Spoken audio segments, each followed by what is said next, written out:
Abangan na nga ulit mga kalapatids para sa aming Port Lap Derby.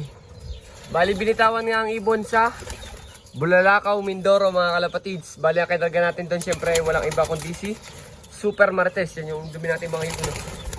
Bali si Super Martes nga mga kalapatids yung tinigil natin nung third lap derby kasi nagkasakit siya.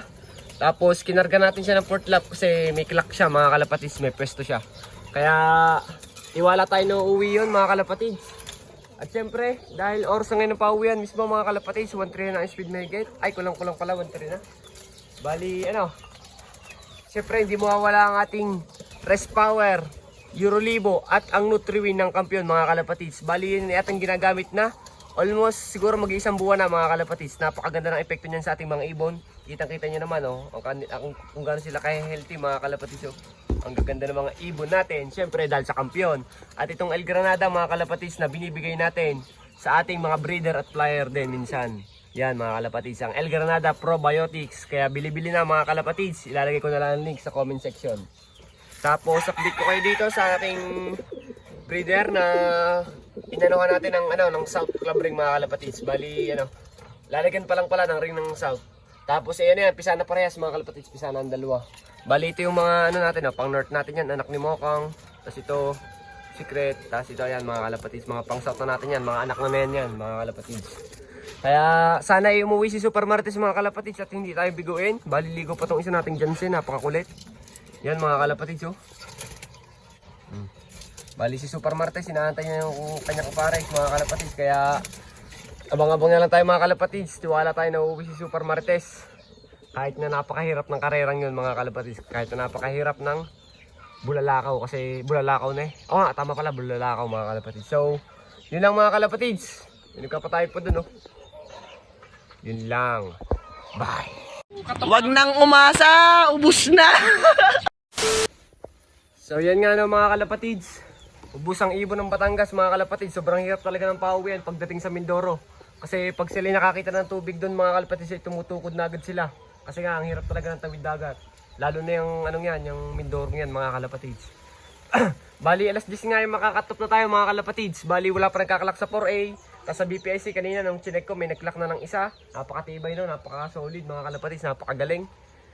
Tapos yung iba natin, yung mga iba nating tropa, mga wala din pa uwi. Malapit na rin mag-cut off, kagaya ko. Lalo na yung yung mas malalapit, yung mga first dropper siguro ay cut off na yun. Kaya sobrang hirap mga kalapatids ang pauwian. 9:30 na ata Alas 10 kami cut off na. Wala na. Sana yung makauwi pa si Super Martes mga kalapatids. Sobrang init pa naman ngayon ng mga kalapatids sa panahon. Kaya tiyak na ang mga ibon na yan tukudan talaga mga kalapatids. Pero wag tayo mawala ng pag-asa. Tiwala lang tayo mga kalapatids kasi may takpak naman yung ibon natin yon mga kalapatids. Tsaka binigay naman natin ng best sa kanya. Tsaka may napatunayan na rin naman sa atin si Super Martes. Kahit na hindi siya makauwi, hindi siya mawawala sa ating isipan. Hindi ka aboy dagit. Yan mga kalapatids So mamaya na lang ulit mga kalapatids. Baka mamaya pagkatop na ako magpaparondo tayo ng ating mga pang norte. Tingnan natin kung titibay sa lipadan ng ating mga pang north. Yun lang. Takalaban mga muna. Nga mga kalapatids, dahil cut-off na rin naman tayo. Bali bago pala tayong kalipad update ko lang kayo. Tatlo na mga kalapatids ang nakapagpauwi sa Bulalakaw, Mindoro mga kalapatids. Parang tinamaan ng Bulalakaw pinag-releasan doon. Kasi ubos ang ibon talaga ng Batangas mga kalapatids. Sobrang hirap talaga nun. Tapos sobrang init pa. Bali tatlo nga nag-clock. Tapos dalawang clocker, isang cut-off mga kalapatids. Bali papalipad na rin tayo ng pang norte. Para naman ang ating mga ibon ay makapagpagpag ngayong tag-init para sa darating na norte. Bali yan ang pinakaabangan nating mga kalapatids. Yan ang ating mga sunod na panlaban. Kaya abangan nyo yung mga yan. Pangalanan nyo na lang mga kalapatids. Yan mga yan Labas! Shhh! Yan mga pang norte natin mga kalapatids. Labas. Ito na labas iba natin pang norte dito. Tatlo pa yung pang norte natin dito. Yan mga YB natin, mga pang south yung iba dyan. Mga pang south natin mga kalapatids. So, cut off na tayo boy. Yan masasabi mo. Pagka walang nagkalak ngayon, possible third overall champion tayo. Shhh! Labas! Yan. Mga kalapatids, mga pang norte natin. Pinalipad na natin. Kasi yan oras na Ay, delay nga pala to ng 3 minutes. 10:01 na sa akin. mga kalapatids. Bali, nice try na lang, nice try. Napakahirap talaga ng Mindoro. At least naranasan natin magpauwi ng tawid dagat mga kalapatids. Magpauwi naman tayo dito sa Mindoro, Calapan, Mindoro. Part of the game mga kalapatids. Kailangan na lang natin tanggapin, Titibay na ng mga pang-norte natin, Kainitan ng lipad. So maganda yung ganyan mga kalapatids para pagdating ng tunay na karere, malalakas na sila. Siyempre, ang nagpapalakas din sa mga yan, walang iba mga kalapatids kundi ang Campion Products. Ang power combo mga kalapatids, ang Eurolibo at ang Rest Power mga kalapatids. Kaya bili-bili na. Baka mabusan pa mga kalapatids, Yan, naglilipadan sila. Sarap na sarap sa lumipad mga kalapatids. Ganadong-ganado sila, yun, Yun, Sama na dyan yung iba nating pangsat mga kalapatids, So, mga kalapatids, mamaya na lang ulit. I-update ko kayo hanggang hapon. Sa hapon natin tatapos itong vlog na to kasi mali mo naman, may himalang mangyari mga kalapatids. Biglang umuwi si Super Marites mga kalapatids. So, yun lang mga kalapatids. Mamaya na lang ulit. Yun lang. Bye! 2,000 years later. So yan nga mga kalapatids. 5 na nga halos, 5:30 na. Wala pa tayong hindi na umuwi si Super Marites mga kalapatids. Talagang ubos ang ibon namin.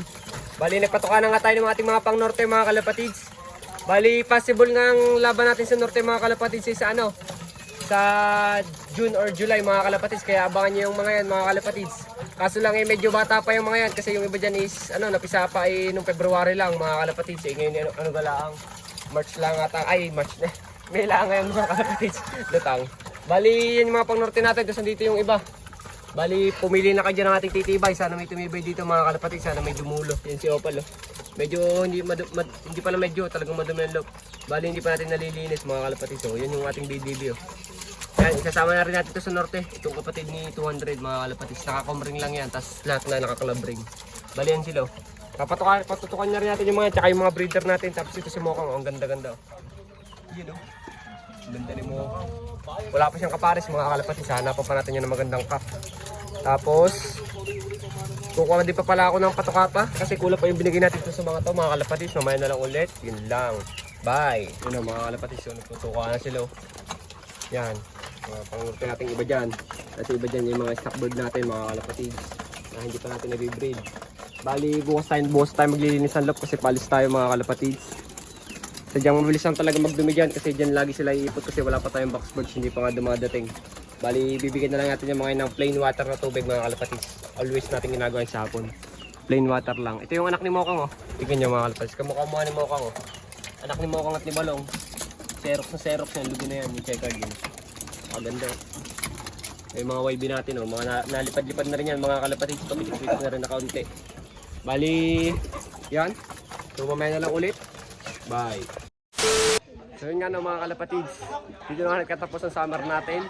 Bali pagka wala pang umuwi sa ating sa mga ibon ng mga tropa na kalaban pa natin na mga nagkarga ng Bulalakaw, Mindoro possible mag third overall champion pa tayo mga kalapatids kasi nag-lap winner tayo nung Calapan, Mindoro medyo ubusan din ang ibon ng mga kalapatids at yun possible na mag third overall tayo kaya okay lang din yun. Kaso lang is parang wala din kasi wala din para sa akin kasi wala din yung ibon si Super YB at saka si Super Martes. Si Super Martes yung na-post overall natin sa sprint race tapos si Super YB naman yung nag-lap winner natin ng Calapan, Mindoro. Kaya sayang lang mga kalapatids pero okay lang yun. Part of the game. Balisan natin tayo babawi mga kalapatids.